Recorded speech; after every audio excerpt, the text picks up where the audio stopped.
Hey, so I'm Mike, and this is thesubstream.com, and this is the special on the road, middle of the summer, nothing new is coming out this week edition of Watch This Instead. And what we normally do is run over dudes that don't just walk in the middle of the road. So we're going to drive around this afternoon, see how many of the Substream crew that we can track down. Some of them I know are busy, so they can't contribute, but this is a last-minute thing that we put together when we realized that we didn't want to talk about Beasts of the Southern Wild, which is pretty much the only movie that's coming out this weekend, which most people can't see because it's not coming out in their city anyway. So here we go. Let's go see who we can find. Who's going to be first? I think Tara Mason. Let's talk to Tara Mason about what her favorite movie of the year so far is.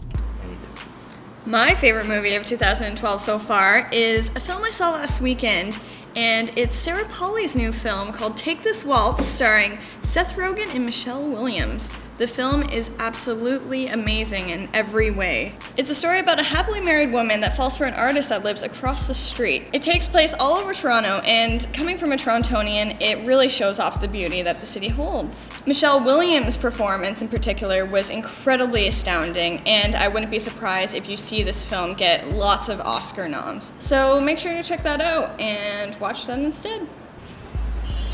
You're a sane and rational person, so you're unlikely to go see Ice Age. For what should you go watch instead? Well, my favorite movie of the year so far is still Prometheus. As soon as I saw it, I knew immediately that a lot of people were really gonna hate this movie, but I was glad to see that a lot of people loved it just as much as I did, and the result was one of the best conversations about a film that I think you have to go all the way back to like AI, artificial intelligence, to get a conversation of that depth and intelligence on the internet or anywhere else, as we just had with Prometheus.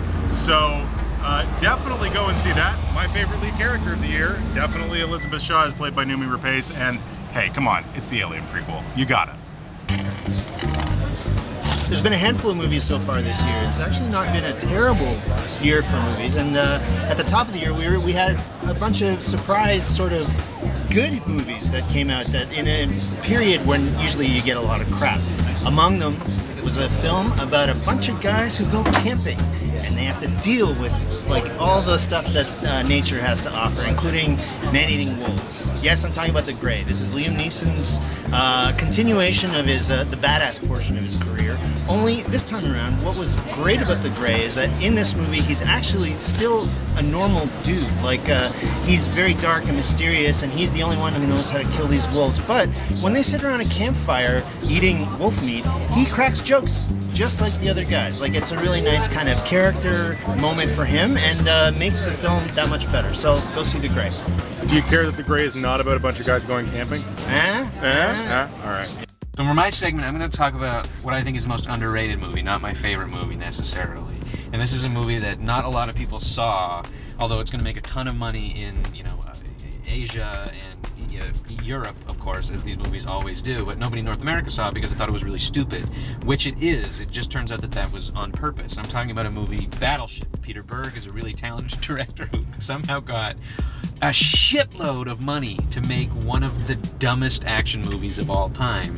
Except it turns out that if you give a talented director a whole bunch of money and let him play with the fact that he's making a stupid movie based on a board game that has no story, they can do some fun, interesting stuff with it, despite the fact that it's really dumb. But it's really dumb on the surface of itself, which actually makes it kind of fun. So go watch Battleship instead of whatever you were going to do this weekend instead. Give it a chance. It's dumb, but you'll like it. So we'll be back next week with a more typical version of Watch This Instead, because I'm sure somebody in the Substream crew, we all like to have opinions and argue, will think that The Dark Knight is not worth seeing. So check back next week to find out what you should apparently watch instead of The Dark Knight Rises, because I'm sure somebody will come up with something.